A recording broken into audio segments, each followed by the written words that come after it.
to'lgan. Gerçi yavoylik va logiksizlik bilan to'lgan balalik davrimni qaytarib kelish qo'limdan kelmasa-mu, ota-onamning jumladan atrofimdagi kishilarning orzu istaklarining men izlangan yashash usuli emasligidan gumonlanish tamoman qo'limdan keldi. Hayotimni oddiylashtirish uchun tirishgan sari uni murakkablashtirib oldim. O'tmishimdan zarlangan sari texmi nachar o'tmishga mubtalo bo'ldim.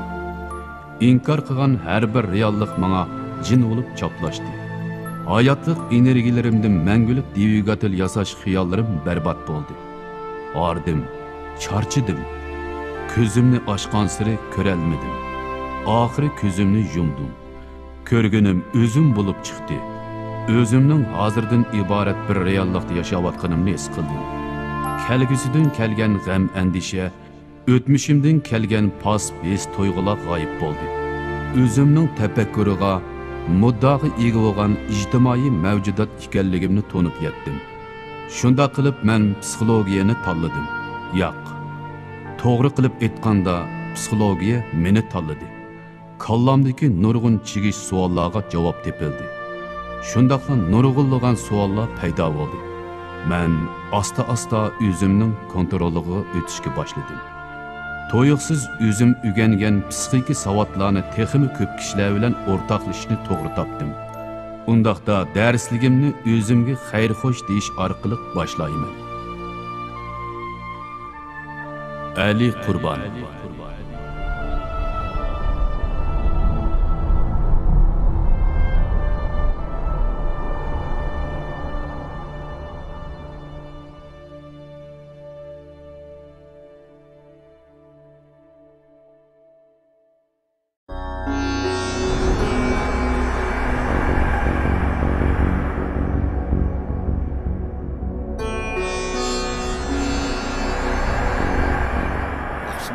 Bugün bizden söz edilen dersimiz psikologiyadaki bilişizmlik sahasını sözleyimiz. Yani bilişizm degen nemesi şu bilişni tadqiq qilish deganlik. Bilish degan nim bilan munosabatlik desa, aslim bilan munosabatlik. Mening nurg'a o'quvchilarim o'zining asli qobiliyatining tuvallik to'g'riliq ko'proq qaqshaydi. Bu albatta o'quvchilar orasida intayin umumyuzli ko'rilayotgan bir masala. Chunki bir odamning asli qobiliyatining nachar bo'lishi uning bilish iqtidorning cheklikligini keltirib chiqardi. Chunki barliq bilimlarning hammasi odatda mingning as saqlash bilan munosabatli bo'ldi. Amaliyotda odam bir narsani unutib qolamdi degan unutib qolmaydi. Masalan, kishilarning men tizli bir narsa unutib qolaman deydigan gaplarni anglaymiz. Amaliyotda u tizli bir narsa unutib qolmaydi, balki asli emas mumkin. Yoki bo'lmasa u chunqur aslimizning ichiga kirmas mumkin. Şuna bugün qanday qilgan vaqtda aslimini, bular o'rgangan narsalarni yuqori miqdorda as saqlashni o'rganamiz. Bugün men tilga oladigan psixolog Ibn Xavs deb ataladigan bir psixolog. Ibn Xavs asosiyatdan odamlarning psixikistiki, as saqlash to'g'riliq tadqiq qilgan odam. Ibn Xavs bu tadqiqotni olib borgan vaqtda nurg'unlagan o'quvchilarni sinab boqqan. Bu o'quvchilarni sinab qilish jarayonida ba'zi o'quvchilarning aslimizning yaxshi bo'lganligi, ba'zi o'quvchilarning o'rgangan narsalarni saqlashning tuvan bo'lganligini bayqagan. Bu axir bu tadqiqotning natijasini yig'inchoqlab o'zining Ibn Xavs agirsizlik nazariyasini o'tirib qo'ygan. Masalan, Ibn Xavsning bu agirsizlikka diqqat qilsak, biz qabul qilgan uchurlar, biz eslamoqchi bo'lgan uchurlar 100%dan 60%ga tuvallash uchun faqat 19 minut ketken. Fakat 19 minutla. Demek ki oğlum sizin saklanan 100%'lik esliminizden 20'nin yuqab ketiş için fakat 20 minut vaqt ketadi. 20 minutda adam yüzden es saklanan eslimin 20'ni manda açıp etqanda unutup ketdi degan gap. Anda bu agirsiq tuvallab 48 saatga borgan vaqtda bu 60 esliminin yani yerimi, yani 30'i yuqab ketgan. Demek ki oğlanda yani bir yerimi 48 saatdan keyin 2 kundagi yo'qolib ketgan. Anaki bu aslimlar bo'lsa bag'an tuvatlab 7 kun bo'lgan vaqtda bu aslimning yana yerimining yo'qolib ketganini his qilgan. Bunda ochib aytgan vaqtda Ibn Xavsning bu agirsiqidan biz nima ko'rayapmiz deganda har qanday bir uchur odamga kirgan vaqtda 20 minut bir qatim, 48 minut bir qatim, 7 kunda bir qatim yerimden yo'qolib ketganligi. 7 kundan keyin odatda o'zining aslamlarning faqat 20% lam esida qolganligi yakunlangan. Shunga men bu xil nazariyadan nimani yakınlab chiqdim degan vaqtda ma'lum bir o'g'inish qonunini yakınlab chiqdim. Ya'ni bu o'g'inish qonunining ismi 2048-7.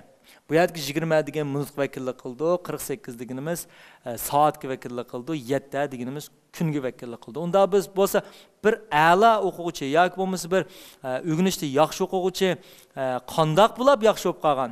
Uning haqiqatan da shu tabiiy bilim iqtidori yoki uning tabiiy talanti yuqorimi deganda undaq bo'lib ketishini aytayım. Balki uning to'g'ri iqtidori foydali bo'lishi mumkin, ammo butunlay u bu bolaning o'g'inish natijasining butunlay yuqori bo'lib ketganligini tushuntirib bermaydi. Unda bo'lsa a'lo o'quvchi bilan normal yoki nachar o'quvchi nima belgilab qo'ydi desa, balki a'lo o'quvchi o'z bilib bilmay eng to'g'ri bo'lgan as saqlash usulini topib chiqqan bo'lishi mumkin yoki yaxshi bo'lgan o'g'inish usulini topib chiqqan bo'lishi mumkin. Unda bo'lsa biz Ibn Xavsning agirsizligidan mundaq bir o'g'inish usulini yakunlab chiqa olamiz. Ya'ni bu o'g'inish usulining ismi 20 da 48 7 degan bir xil sxema. Ya'ni buning demakchi o'g'inimiz siz ma'lum narsani o'rgandingiz. O'rgangandan keyin 20 minutdan keyin buni qayta bir takrorlab o'tish. Chunki 20 minut bir tuvallash bosqichiga borgan vaqtlar tusab 20 minutda bir tekrarlayıp ötiş. Ondan keyin 48 saatda bir tekrarlayıp ötiş. Ondan 7 günde bir tekrarlayıp ötiş. Bu xil tekrar usulda onun o'rgangan uçurlarının odatda 100% desek, onun 80%, 90% o balının esida qoladi. Shunga masalan asosiy qarasak, birinchi kuni u bir narsa o'rgandi, bir o'quvchi. Buni o 20 minutdan keyin, ya'ni uyga qaytgan vaqtda yoki darsdan tushibla o'rgangan narsani 20 minutdan keyin bir takrorlash kerak. 20 minutdan keyin takrorladi, ikkinchi kuni keldi, uchinchi kuni keldi. Uchinchi kunda cho'dgan, uchinchi kuni, ya'ni 48 soat to'shgan vaqtda u tunji kuni o'rgangan narsani yana qayta bir takrorlash kerak. Demak, birinchi kunda takrorlagan narsani uchinchi kunda qayta bir takrorlash kerak. Ikkinchi kun o'rgangan narsani 20 minutdan sirtida 4-chi kun bir takrorlash kerak. 3-chi kun o'rgangan narsani 5-chi kuni. 4-chi kun o'rgangan narsa 6, 5-chi kun o'rgangan 7. 7-chi kunga borganda cho'sa yana qayta birinchi kun o'rgangan narsani takrorlash kerak. Agar bir o'quvchi mushu oddiy bo'lgan takrorlash usuli bo'yicha mangsa, uning asliqlash nimasi bo'lsin yoki o'rganish natijasi bo'lsin yoki o'rganish jarayonida olg'i besish sijilliq bo'lsin, u ro'shan holda ilgarilaydigan gap. Bu da men bir takrorlab o'taman. Ya'ni o'rgangan narsani 20 minutdan keyin bir takrorlash, 2 kundan keyin bir takrorlash, 7 kundan keyin bir takrorlash. Ya'ni birinchi kun o'rgangan narsani 20 minut, 48 soat, 7. Uningdan keyin u takror qilmagan taqdirdimi, u hech qanday kitob ko'rmasimi, eng oxirida mayli imtihon bo'lsin yoki bu bilimni ishlatish bo'lsin, buning asosan qijlanmaydi. Shunga Ibn Xavsning bu bir ilmiy yakunidan biz o'rganishda yoki bo'lmasa boshqa sohalarda as saqlashning intan oddiy bir usulini yakunlab chiqdik. Bu xil usul men ham odatda chet el tili dars berman. Bu jarayonda nurg'un bolalarning chet el tildagi masalan so'zliklarni as saqlashda og'ir darajada qiyinchilik yo'qdi. Bu qandaqdir bir balni bo'lmasdan nurg'unlagan ingliz o'rganayotgan bolalarning o'rtaq qiyinchiligi. Chunki eng oxirida ularning mayli inglizcha bo'lsin, mayli fransuzcha bo'lsin yoki german til bo'lsin, mushu pallarni utuqli qazinishda eng oxir nima belgilab qo'ydi degan vaqtda ularning so'zlik yetishmaslikdan bular ya bu fanni tashlaydi yoki bu fanda og'ir darajada qiyinchilik yo'qdi. Agar bir chet el tili o'rganayotgan yoki bo'lmasa boshqa fanlarni, mayli matematika, mayli fizika, mayli ximiya qatorliq fanlarni o'rganayotgan bir o'quvchi agar mushkil o'rganish usuliga agesa, uning as saqlash qobiliyati ro'shan holda yuqorilaydigan gap. Bu birsi.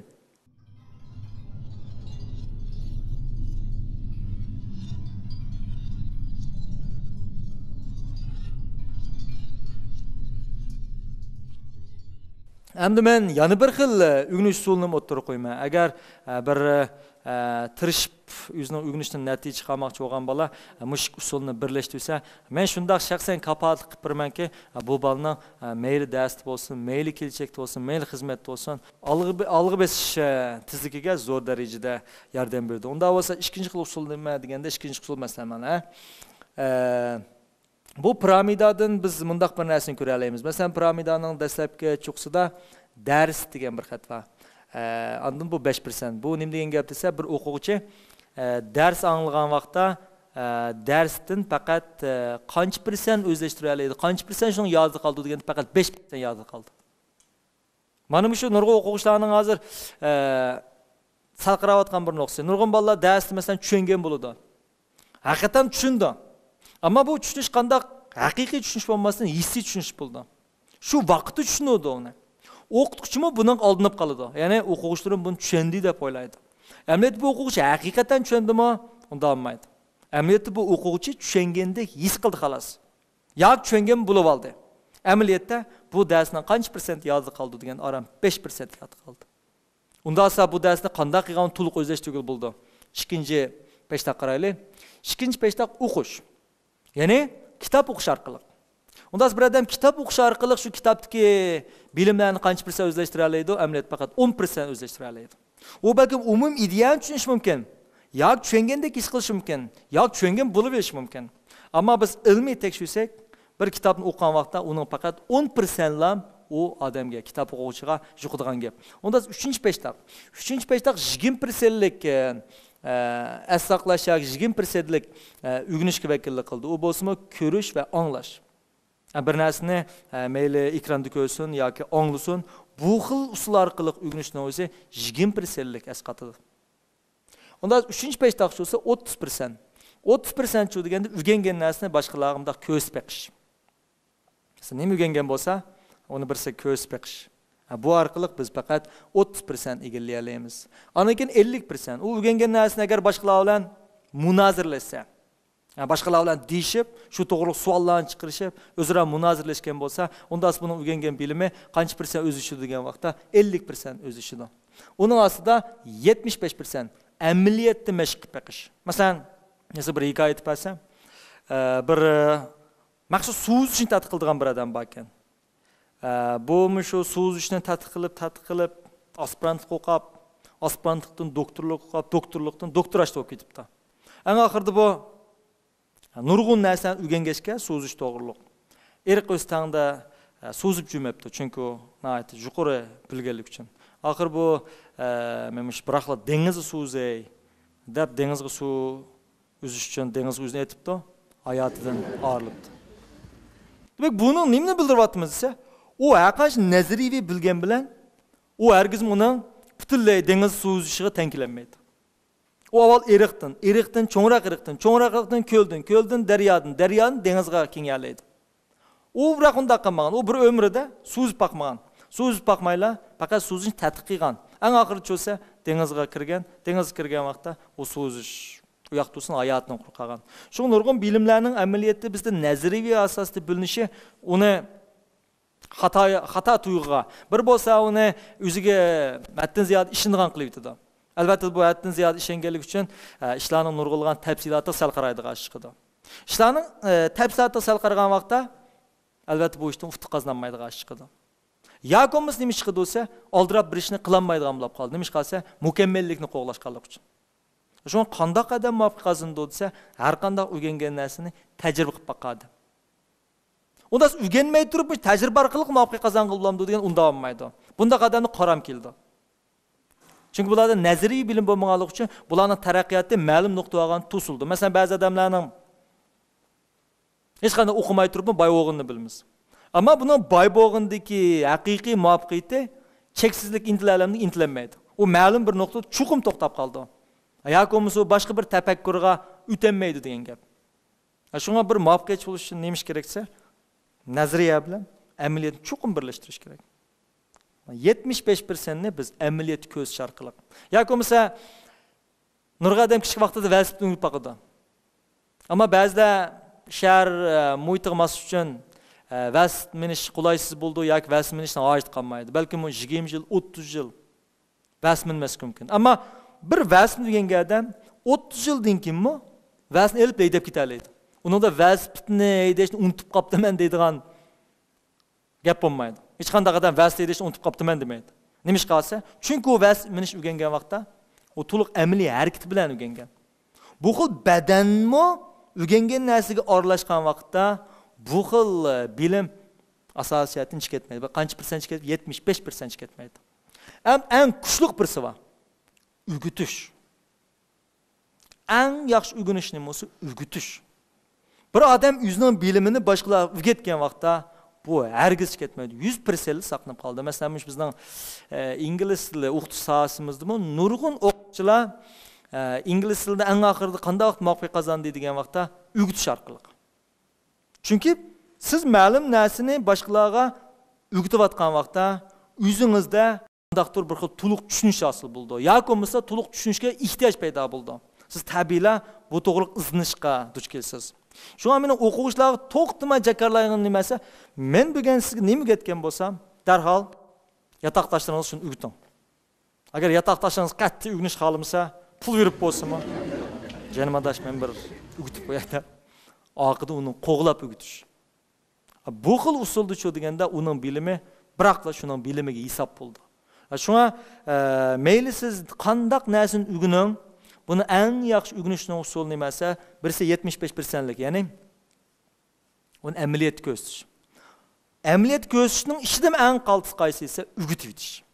Mayli dadasi bo'lamdi, yoki opasi bo'lamdi, yoki yotoqdosh, yoki do'sti bo'lamdi, uning vaqt chiqarib, o'zi o'rgangan narsani o'rgatib etganda bu xil narsa hargiz esida ko'tarilib ketmaydi.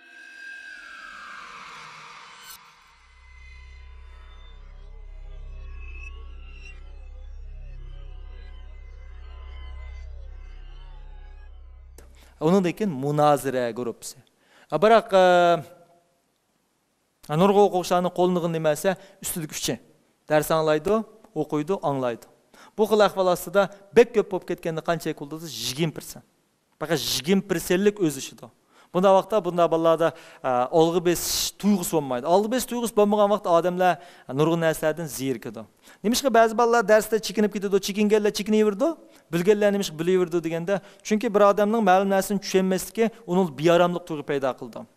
Odam badani tug'ilishdan boshlab, mayli ro'yatda bo'lsin, mayli badanda bo'lsin, biz bearamlikdan qochamiz. Masalan, birisi bizning qo'limiz chim desa, biz undan tortib olamiz. Mingimizmi ma'lum bir bearam tuyg'uni his qilgan vaqtda bu xil bearamlik tuyg'udan qochadi. Unda esa bir bola dars bilmadi. Buni dars bilmasligining o'zila bearam tuyg'u paydo qildi. Yoki bo'lmasa o'qituvchisi uni ayblish mumkin, yoki do'stlari uni mazoq qilish mumkin. Demak, bu bearamlik tuyg'udan qanday qutulish kerak? Balkim dars tashish mumkin, yoki eng oxirida balkim maktabdan cheklanish mumkin. Chunki hech kimning bearamlik tuyg'u ishi kirib olg'isi kelmaydi. yoki bo'lmasa o'zini ma'lum bir sohaga yoki kompyuterga yoki bo'lmasa to'pqa yoki tantarbiyaga beg'ishlash orqali oyatda tatgan ziyonlarni, ro'y ziyonlarini boshqa soha orqali to'liqlab mangadi. Tabiiyki bunday ahvolda uning bilishga nisbatan, o'rganish nisbatan hech qanday qizg'inlik qolmaydigan gap. Shu nurg'un bolalarning maktab berish xusham yo'q. Deginning o'zi nima degan vaqtda amaliyotda men ma'lum narsani bilanmadim demakchi. Yoki bo'lmasa ba'zilarning buni o'rganib nima qiladi hech qanday foydasi yo'q deyish mumkin. Biroq bu meni tushuntiryapti, u balkim ash narsani bilanmagan bo'lishi mumkin. Shu bilanmaslik nimani keltirib chiqardi-sa, qiziqishni nolga aylantirib yetadi. Qiziqishni nolga aylangan vaqtda bu odamda hech qanday bir ishtirish kuchi bo'lmaydi. Ba'zi ota-onalar o'zining bolalarini masalan o'rganish qizg'inligini qo'zg'amay turib, to'xtamay olg'a ishtirib yetadi. Bunday olg'a ishtirgan sari odam bu o'quvchining nim paydo bo'ldi-sa, uningdan bizarlik paydo bo'ldi. Zo'mzo holatda. Masalan, bir mashinani biz qo'yib qo'ysak, bu mashinani biz ishchini ochiqchilab o'taldimay, oqidan 5-6 miz ishtirsak, mang'idi. Tizmangmaydi. Ham uzun mangmaydi. Nima ish qilsa, ishtirgich herib ketadi. Demak, bunda vaqtda ota-ona cho'qim ordu degan gap. Bu xil mashina asli mashinaning funksiyasiga ishtirish emas. Balki u ishidan o'talgan vaqtda u balkim boshqa odamlarni so'rab mang'alaydi degan gap. Shunga bir o'quvchini haqiqiy bir bolani haqiqiy o'rganish qiziqtirish uchun uningdagi ichki qiziqishni qo'zg'ash kerak. Ichki qiziqishni qo'zg'ash uchun nima qilish kerak deganda, u o'zi qiziqayotgan narsaga bilish kerak. Chunki bilishning o'zi rohat tuyg'u paydo qildi. Chunki siz ma'lum narsani bilgan vaqtda tabiiy yaxshi tuyg'u paydo bo'ldi. Hech bo'lmaganda kishilar sizni yaxshi ko'rdi, kishilar sizni maqtaydi. Buning hammasi odamning yaxshi tuyg'usi. Badan xuddi rohat izlagandek, odam mingisimi rohat izlaydi. Bu xil rohatlik nimani keltirib chiqardi bo'lsa, aslida qilayotgan ishning texmo ko'payishni keltirib chiqardi. Biz buni keyingi shartlashni o'rganamiz. Ya'ni odam ma'lum narsani huzur topganda bu ishni qilishning qitim soni yuqorilab bordi.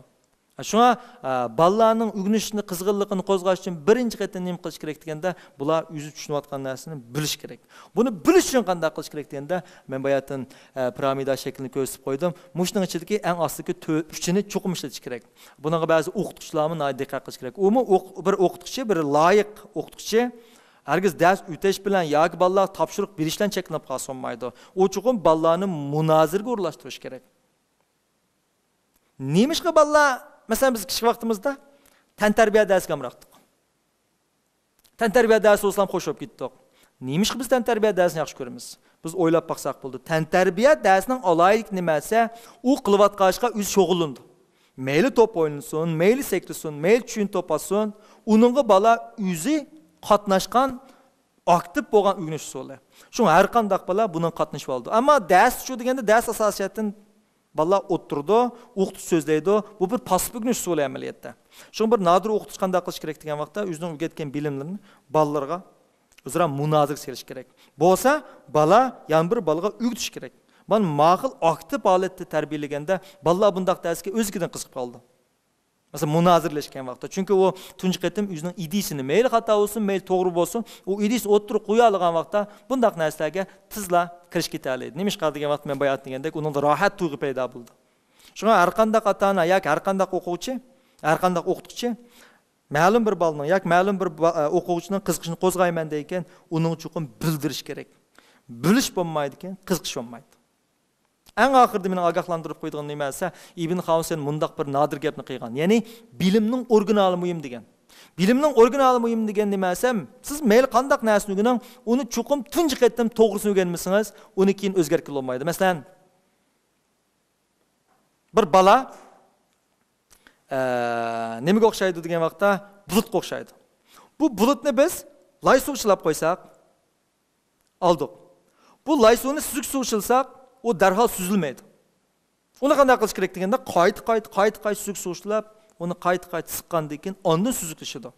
Ammo bu bulutni tunji qatim suzuk suv ishilsaqchi bo'lsa, biroq suzuk suv chiqadigan gap. Shunga kichiklar bolalarning o'quvchilarga o'rgatgan vaqtda, ba'zi bilimlarni to'g'ri o'rgatmagan vaqtda bir xato o'tib qo'ysa, buni juymoq bas mushkul ish. Masalan, ba'zi biz mundaq ahvollarga uchraymiz. Ma'lumotdan xato to'lab qo'yamiz. Masalan, Ahmet isimli bir balını biz Ekrem'de to'lab qoldik tunji qatim. Keyin uning ismining Ekrem emas, Ahmet kelgan bilib tursaqmi, bizning og'zimizda Ekrem deb to'lab solamiz. Hatto bir umr Ekrem, voy Ahmet, Ekrem, voy Ahmet, Ekrem, voy Ahmet. Nima ish qilsa, tunji qatim xato o'rganib olganda uni tuzatmak bek mushkul hisoblandi. Masalan, bir bola ishkin qo'z 5 deb o'tib qo'ygan bo'lsa, bu keyin cho'ng bo'ldi. Oliy maktabga o'tgandimi, ishkin qo'zsa 5 deb o'tib turib, voy 4 deyish mumkin. Demak, har qanday bilimning original muhim. Bu mening sizlarga bugunlik dars so'zlaydiganim. Undan so'ng bugungi dars to'g'riliq so'raydigan savollaringiz bo'lsa, so'zsan bo'ldi.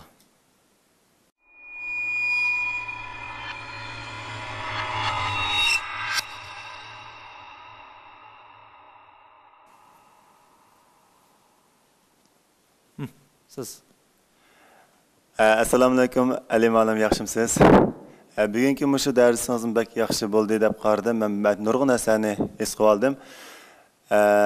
Endi anglasam, men bak boshqalardan angladim, men bak havas qildim. Mushu bo'libmi sizniki, mushu 9 oy ichida mushu ingliz tilidan, yana TOEFLdan qanday muvaffaqiyatga o'tib ketgansiz. Yana boshqa mushu chet el tilidan ingliz tili, fransuz tili, mushu german tili qatorliqlarni bildikansiz. Endi sizniki mushu tillarni mushunda tez suratda o'rganishingizda menimcha men bak qiziqdim mush nuqtaga. Sizni bir alaylik bormi, qanday yo'q bo'lsa bir usul bormi mushni bir bizga deb bergan bo'lsangiz. Bu savolga men bek jiq uchrayman. Endi yana bir alaylikim chiqib qopti. Men shu oliy maktab imtihonimizda qistirib o'tib ketishim kerak. Men shu Xinjiang bo'yicha alulalar olib o'tgan.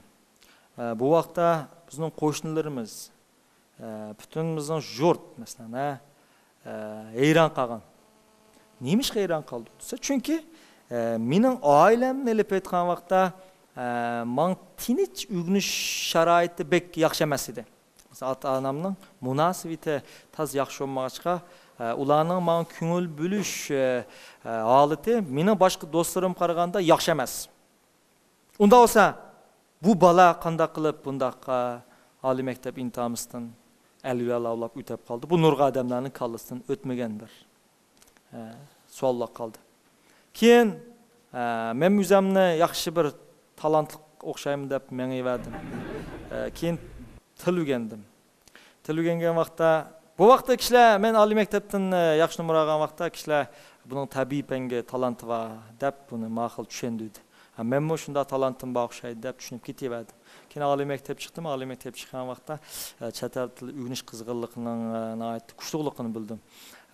Ondan men oliy maktab chiqqan vaqt bunda qiziqarli ahvol bo'ldi. Ya'ni bir bola ingliz tilini 6 yil, 7 yil o'rganib, ondan TOEFL emas, uningdan tuvan bo'lgan 4-darajalik imtihondan aran o'tdi ekan.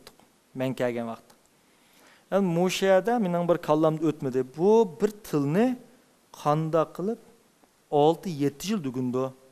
Bu arzimaydigan ish deb qo'ydim. Chunki bir odam 6-7 yil bir til o'rgansa, uning bu til orqali boshqa bir bilimlarni o'rganish uchun yana nurg'un vaqt ketadi. Bu hargizmi mening kallamda o'tmadi. Shu vaqtda men bir do'stimga men shu tilni tiz o'rganganligim to'g'risida dedim. Ammo do'stim ayni vaqtda bundaq bir yil, men 1 yil deb o'tirib qo'ygan.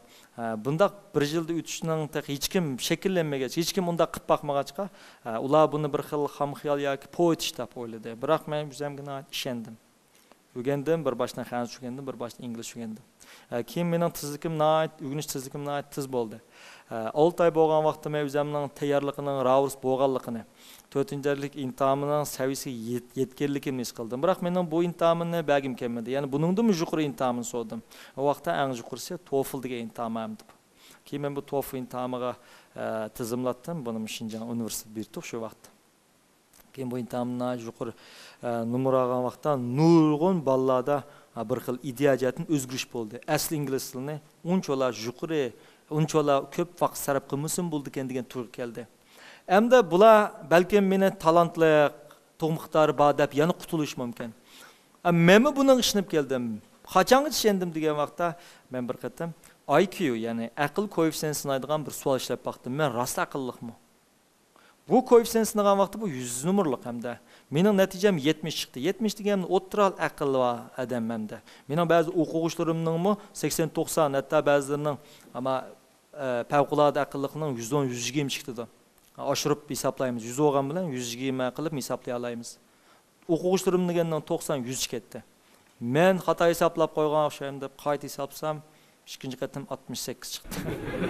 Demak, bu mening aqliy, haqiqiy aqlim bilan munosabat bo'lmasdan birsi mening ishonchimdi. Mening ashning o'tib ketish ishonch qildim. Mayli boshqalar o'taliga u mening ishim emas. U boshqa odam. Men boshqa odam. Shu vaqtda mening bu xil tiz o'rganishimga birinchi sababchi bo'lgan narsa emas, mening ishonchim.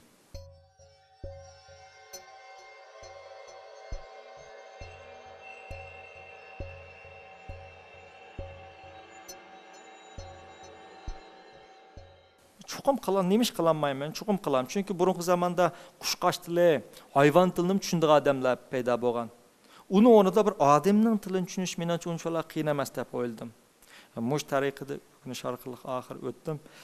Demak, bu yerda men nim demoqchi esa, bir odam hargizmi ma'lum narsa talantli, ma'lum narsa talantsiz bo'lib qoldigan ish mavjud bo'lmaydi. Talant bo'lsa, butun talantli odamning badinda hamma inson bo'ldi.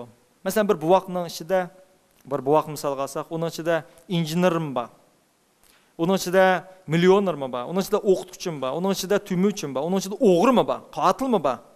Masala qaysi qismini taraqqiy qildirib chiqarish. Uni har qanday qadam qilib tarbiyalagan bo'ldi. Bu yerga masala qandaqdir uning suyuq shakldagi aqli bo'lmasdan kristal aqli. Kristal aql degan nima esa, uning o'ziga bo'lgan ishonchi, tajribasimiz kristal aql deb qaraymiz. Shaxmat Danlıq şahmat mahiri Bob Fischer deyilgan bir adam o'tgan. Bu Bob Fischer dunyo chempioni Kasparovni o'zining yosh vaqtida bir qatim yengib o'tgan. Kishilar buni nim degansa shaxmat talanti bor degan. Bu bir odam tug'ilishdan shaxmat talanti bor tug'ilmaydi. U mumkin ish emas. Bob Fischer buning nimda javob bergansa, men shaxmat talantim yo'q. Meni uning talanti, buning talanti bor dema. Men shu talantliq o'ylim g'oyadan shaxmat o'ynab qoldim. agar men yozuvchi bo'lsammi, futbolchi bo'lgan bo'lsam, talantli bo'ldim. Bu mening qandaqdir suyuq qiliqi, aqlim bilan munosabat bo'lmasdi, mening xarakterim bilan munosabatlik degan. Ya'ni uning xarakteri nimasi? U Kasparov yengil ishonch qila olgan. U shu ishonch qilgan vaqtda uning qalbidagi yoki mingisidagi yushin iqtidori qo'zg'alib ketgan. Bu yushin iqtidor degan ajoyib kuchli narsa. Chunki olimlarning hisoboti yoki olim tadqiqoti bo'yicha bir odam eng ko'p bo'lsa, aram faqat 7-8% mingis ishlatadigan. Unda uning qolgan 92-93% mingis nagizdi. Demak, bizda cheklik qobiliyat mavjud emas. Cheksiz qobiliyat bor. Biroq bu nurg'a odamlar bu o'zining bu xil cheksiz qobiliyatini intan chekli holatga tushirib qo'ydi. Shunga dunyoda 4 o'quvchi bo'lmaydi. Faqat 4 bo'lib qoladigan o'quvchi bor. U faqat 4 bo'lib qolgan, hargiz 4 emas. Nima ish qilsa? Tarbiyalash tufayli. Yoki bo'lmasa uning o'ziga bo'lgan ishonch tufayli. Shunga mening bu xil tillarni o'rganib bo'lishimda hayron qolarli ish emas. Agar zarur bo'lsa, haqiqatan zarur bo'lsa, men har qanday bir tilni, dunyodagi har qanday bir tilni kitib bilan tayyor bo'lsa, men u til bilan so'zlashadigan odamlar uchrashmasam, men 3 oy tutib bo'laman. Nima ish burun 9 oy tugunib hozir 3 oy tutdim. Chunki men uningdimmi o'ngay o'rganish usulini bilaman degan gap. Ham mening necha qitimliq tilni o'rganish jarayonida mening kallamda nima sezilib bo'ldi deganda, sen qila olaysan degan narsa Alloh buni o'rnatilib bo'lgan. Mening qila olishimga 3 oy tugtalishimga ishindi. Shunga tugtalayman degan gap. Biroq nurg'a odamlarda cho'lsa bundaq siziq-sizilmagan, uning nervisida qila olaysan degan narsa bo'lmaganligi uchun uning aslidagi potensial oqiga yenib ketaverdi. Shunga odam bir narsani ufti qozongan, ufti qozonib ketadi. Bu ufti qozonmagan sir tuvalib chiqib ketadi. Nima qilsa mingida shu xil programlashib ketadi. Shunga menga nisbatan bir til o'rganish hech qancha emas, ammo bu mening aqlim bilan munosabati yo'q. Nima bilan munosabat bo'lsa, mening o'zimga bo'lgan tushunchim, o'zimga bo'lgan ko'z qarashim, o'zimga bo'lgan ishonchim. Shu mening yosh o'smirlardan, sizlardan, o'quvchilardan talab qildig'im nima desa, dunyoda 4 odam yo'q. Faqat 4 bo'lib qoldigan odam bor. Bu 4 bo'lib qoldigan odam nima sababli 4 bo'lib qolsa, o'zining tuyg'usi yoki o'zining o'ziga bo'lgan tushunch tufayli deb bo'lib qoldi. Siz. Assalomu alaykum muallim. Ba'zida maktablarda o'rganishlar o'quvchilarningki o'zini aqlining asosiy qobiliyatini tuvan, men o'rganishga tirishsam yana oldiga kiramayman degan ko'z qarashlar bor. Siz bu qarashga qanday qaraysiz? Men boyatin deb o'tib ketdim.